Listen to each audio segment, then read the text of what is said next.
Welcome back. Kevin's Mobile Repair. Got a 2000 Lexus LS400 with a 4.0 motor. Doing a starter. And oh my god, is this one of the stupidest designs that there could ever possibly be. I thought BMW stuff was stupid, but oh hell no, this is 10 times worse. So, as you can see, intake manifold has to come off. Effing pain in the ass. There is no instructions on how to do this type of an item.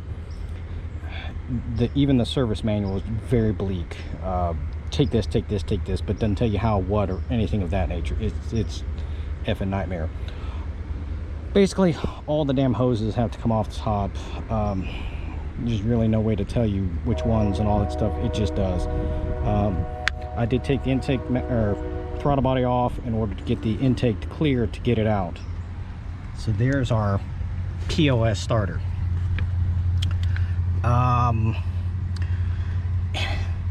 Why they put the bolts back in the back? I mean, they could put them up front and make it, oh hell yes, easier, but oh hell no. So yeah, that's a problem right there. 2 14s back in the back, one right there, one over here you can't see. I had to use a ratcheting swivel 14mm wrench in order to get back there.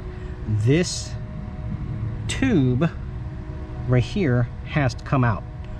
4 12s and it comes off. Another stupid pissant design. Why they couldn't put the bolts facing this way so that none of this bullcrap had to come off? And there's no gaskets for those, so I had to use some RTV. Even in the intake, main intake gasket set, there are no gaskets for that. So clean it off, put some RTV on, let it sit for a little bit, and then put everything all back together. But Jesus, I can't tell you, it's just simply stupid. Every connector on here broke because it's 20 something years old. You touch it, it came apart. It was a mess. So I'm pretty sure I'm gonna have some sort of injector problem. Who knows by the time I get this thing back up and running. All I can tell you is that intake manifold is a POS to get out. All the stupid little knick-knacky things all over the place and all that in order to get to it. There is no shop manual that will tell you what and how to do.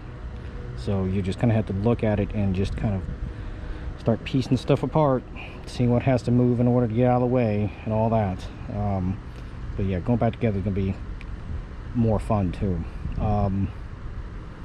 But other than that, that's it in a nutshell. I know there's not too much to what I can tell you. There's just so much stuff to take apart. This by the book is like a 4.5 hour job, so you may want to pay someone to do it instead of having to do this yourself, because this is just a lot of fun. But if you got the time and patience, you want to do it, knock yourself out. I didn't lose too much coolant, so that wasn't that's not going to be a big issue. But any questions or comments, please feel free to let me know. I answer as much as I can about if anybody's got any questions about this.